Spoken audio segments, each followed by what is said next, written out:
So today is Super Bowl Sunday for football fans. This is bigger than Christmas and Easter and Canada Day and birthday all combined. Okay, how many Seahawk fans do we have? Woo! How many Patriot fans do we have? How many shopping fans do we have? The Super Bowl started out, I don't know if you all know this, it started out as an experiment in 1967 when they wanted to see if there was going to be any interest in a postseason playoff game between the two football leagues. And since then, I remember the first Super Bowl, and I hate to admit that I'm old enough to actually have a cognizant memory of that, but I do. It has turned into a competition of epic proportion. Every year it gets bigger and bigger and more expensive. I mean, have you heard the latest, like how much the commercials cost right now? A 30-second ad in the Super Bowl costs over $4 million. And that's just for the time. That has nothing to do with the production of the ad. And the bugger is, we don't even get to see them up here in Canada. We have to watch them afterwards online, which is beyond ironic, because I don't know about you, but I have a PVR so that I can fast forward through the commercials and then have to go online and actually watch commercials. Now, I happen to like football. I understand football. So often on Super Bowl Sunday, I do a talk about the metaphysics of the game. However, this year, I decided to do something different. So for those of you who are getting a little nervous, thinking, oh my God, is she really going to talk about football the entire morning? You can relax. Just go like this. Why did that sound primarily feminine? Before I get to my topic, though, I do want to share a reading that I do almost every year on Super Bowl because it's just so appropriate. Many of you may know it. It is a piece by George Carlin called Baseball versus Football. Are you familiar with this? Okay. These are the differences between baseball and football. And I understand it should be hockey and football, but that George Carlin didn't write that, so I can't do that for you.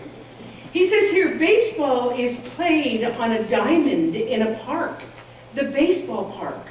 Football is played on a gridiron in a stadium sometimes called Soldier Field and War Memorial Stadium. Baseball begins in the spring, the new season of life. Football begins in the fall when everything is dying. In football, you wear a helmet. Oh, so wait, wrong voice. In football, you wear... In baseball, you wear a cap. Football is concerned with downs. What down is it? Baseball is concerned with ups. Who's up? Are you up? I'm not up. In football, you receive a penalty. In baseball, you make an error.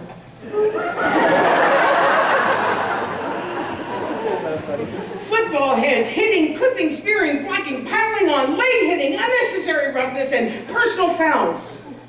Baseball has the sacrifice. Football is played in any kind of weather. Rain, sleet, snow, hail, mud. Can't read the numbers on the field. Can't read the field markers. Can't read the players' numbers. The struggle will continue. In baseball, if it rains, we don't come out to play. I can't come out to play. It's raining out. Baseball has the 7th inning stretch. Football has the 2-minute warning. Baseball has no time limit. We don't know when it's going to end. We might even have extra innings. Football is rigidly timed and will end even if we have to go to sudden death. And finally, the objectives of the two games are totally different. In football, the object is for the quarterback, otherwise known as the field general, to be on target with his aerial assault, riding the defense by hitting his receivers with deadly accuracy in spite of the blitz, even if he has to use the shotgun. With short bullet passes and long bumps, he marches his troops into enemy territory, balancing his aerial assault with sustained ground attack, which punches holes in the forward wall of the enemy's defensive line.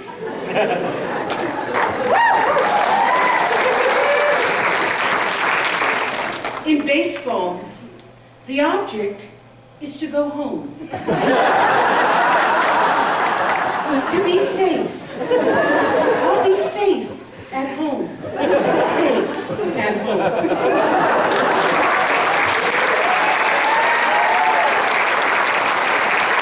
Sometimes you just got it, okay? So, that's almost it for the football talk, because instead of talking about the metaphysics of football, I'm going to talk about the metics of the word super. Now, we all think we know what it means. In addition to the Super Bowl, our language is peppered with phrases that begin with super. We've got supermarket, superhero, superhuman, supervision, superimpose, super cool, super gross. That's super. I'm super happy. But because I'm a bit of a wordsmith, I looked up the actual definition. We use it so often, why not know what it really means? Here are the definitions. Super is usually a prefix to mean above, beyond, to place or be placed above or over, and finally, an individual thing or property that exceeds customary norms or levels. Now, you may be sitting there thinking, I'd rather she talk about football than grammar. I came here to be inspired, but I want you to really look at these definitions. Because every week, we talk about the idea that we are individual expressions of the ultimate super being, the universe, infinite intelligence, divine mind. We are made of it. Therefore, we are super. By our very nature, our structure, our essence, we are above it and beyond and over normal. The challenge is most people don't know that. Most people were brought up to believe that they were somehow ordinary or inconsequential or flawed, or this one, born of original sin. Oh my God. They don't understand that each of us is a God being. They don't understand that when we say made in the image and likeness of God, we are saying that we have the same attributes. We are not the ocean, but we are a wave on the ocean, just like Amy's wonderful song. So it doesn't mean that we are the all and everything, God, no, but we are made of the same essence and we use the same mind with a capital M. Here's what Ernest Holmes said.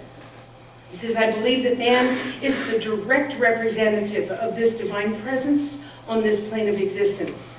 Man is the most highly evolved intelligence of which we have any knowledge. Man, being the highest representative of God here, is more nearly like God than any other manifestation on earth. In other words, we're like little godlings. Now, I do not want you to leave here and go around saying, Dr. Pat said we're God, unless you follow it up with what I just explained. I will be super annoyed with you. Because the point is not that we are God, but that we are super. We are exceptional. We are above and beyond. So using the word super as an acronym, let's take a look at some of the ways that we can supersize our expression of the divine. The first one stands for self, higher. It's actually a joke. I wanted to say higher self, but it didn't begin with an S.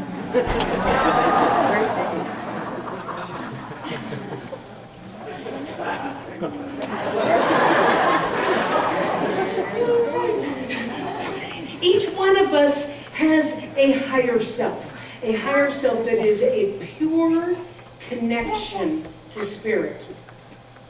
And this higher self is not affected by day-to-day challenges. It is the part of us that knows the truth about us, that we are one with source energy. Some people call it the observer self. Some people call it the soul. Some people call it the divine spark. Other people call it our true self. It doesn't matter what we call it. What matters is we know that it exists. I'm going to show you a picture. This is a picture that I use to remind myself of my higher self. She's quite beautiful, don't you think? Yeah. This part of me that is never sick, it's never upset, it's never confused, it's never sad or poor or angry or never in doubt. Our higher self is the part of us that is that direct link to the source. And it is always, always available to us. When we get into trouble is when we feel that we are somehow disconnected from it. It's like our modem gets unplugged. You know, I love technology supports this teaching so well, and it helps me explain things. So what happens is as super beings, it is our opportunity, it is our challenge, it is our work to consciously court and stay connected to this. Is this making sense? To stay connected to it. We stay connected, we make it a high priority in our life. Because the truth is, when we feel disconnected, we're the ones who disconnected. It doesn't go anywhere. It is an extension of the divine self. It is always with us. Here's how Ernest Holmes put it. Our divine nature never deserts us. Like the prodigal son, we may wander into far countries of despair, but the divinity within us ever gently urges us back to the center of our true being. It ever reminds us of its presence. If we permit it, this spiritual self will direct our every decision with intelligence and make our way before and make perfect our way before us. I feel like it's time for a breath. If you would like,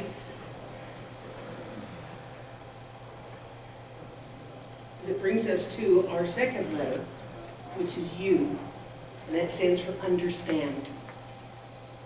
Got to give a little basic metaphysical lesson here. Basic metaphysics tells us how spirit works in our lives is through this thing called the law of cause and effect. Don't let your ears close, because this is important. I know a lot of times when I start talking about the law, people shut down. Stay open, okay? Because the law is very simple. The law is what we think about comes about. Our thought is the cause, and the corresponding experience is the effect. Now, the reason why this is significant is because, number one, when we understand it, and number two, when we work within its parameters, this law, it works for us. Because the spiritual law of cause and effect, like any other natural law, gravity and electricity will work for us when we work for it, work with it.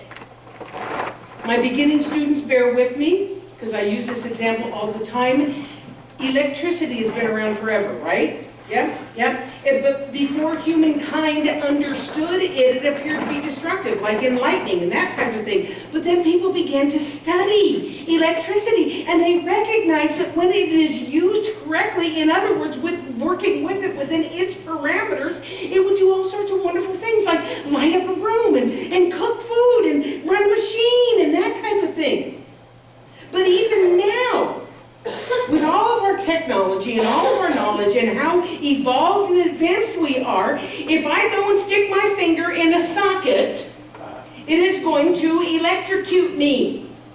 Because that is not working within its parameters. It is not working within its laws. Well, the same thing is true about the law of cause and effect. Once we understand that there is this limitless law that responds to our thoughts, we can use it to create these amazing things. For instance, many of the athletes in today's Super Bowl, you know I'd come back to it, right? They're starting to understand the use of the law. They understand that by using their minds consciously and with focus, that they are bringing about better results in their games. You guys recognize this guy? This is Russell Wilson. This is the Seattle Seahawks quarterback who engages in meditation and yoga and visualization. They were the champions last year under this guy's direction. In an ESPN article, he said, we do imagery work and talk about having that innovative mindset of being special. Oh my God. So that's what last year's Super Bowl champ knew. In order to let his super out, it was important to focus, to use the law consciously. And one of the ways, one of the ways that we use it consciously is our third letter, P, which stands for prayer. Pray. And I realize the word prayer is a turnoff for a lot of people. It reminds us of that old beseeching contraction. I know I'm not deserving. I'm a worm of the earth, but please, God, if you could intercede on my behalf. So please understand, I'm not talking about that kind of prayer, okay? I'm talking about the kind of prayer that comes from knowing that we are connected to our source. The kind of prayer that affirms, says yes to the kind of life we want to live. The kind of prayer that allows us to participate in the outcome by the conscious use of our minds. I'm talking about the kind of prayer Emerson wrote about when he said, prayer is the contemplation of the facts of life from the highest point of view.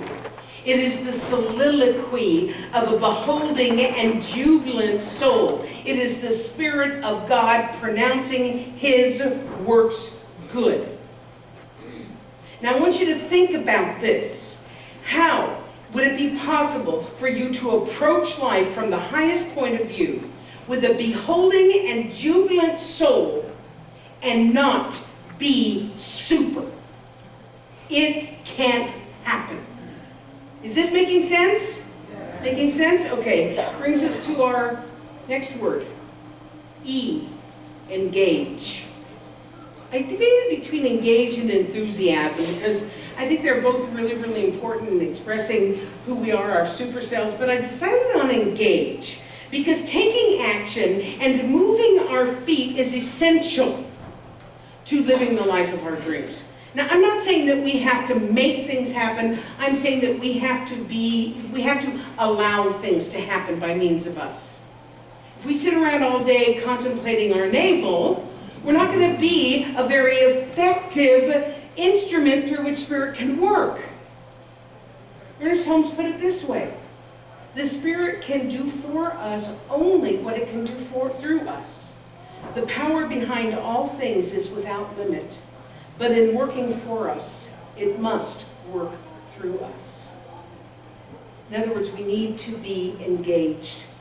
We need to be participating in our lives. I've seen far too many people who come into a center like this and they learn that there's this limitless power that they can use, and they try a few affirmations, and then they become frustrated because it doesn't work. You guys know any of those people? Yeah.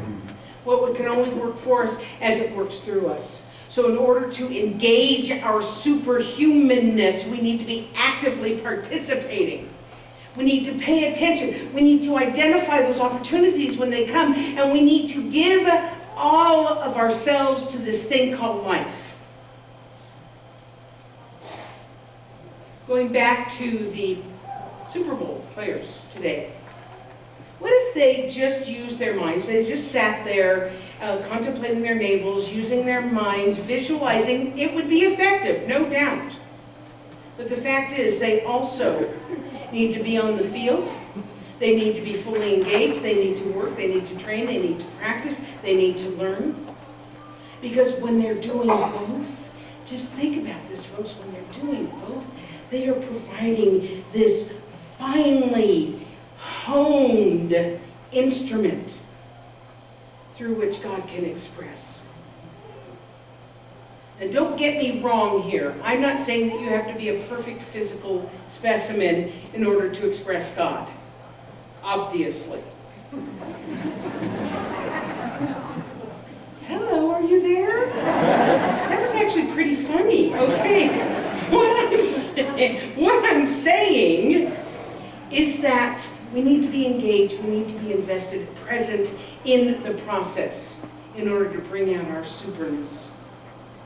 So here's the last word, or the last letter in our word, and that is rejoice. Now, some of the synonyms for rejoice are celebrate, delight, be pleased about, be glad. So I'm not going to go into a huge explanation as to why we should rejoice. Seriously, if you haven't figured that out yet, then a few words by me isn't going to clarify it for you. The bottom line is, we are, each of us, a unique, deserving expression of the One. We each have a spark of the divine within us. We're here for a purpose. We all have value. And if that isn't something to rejoice, then I don't know what is.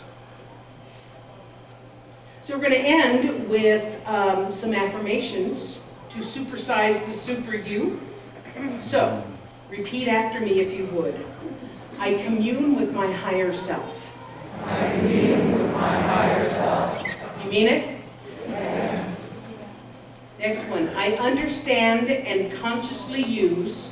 I understand and consciously use the law of cause and effect. the law of cause and effect. I pray.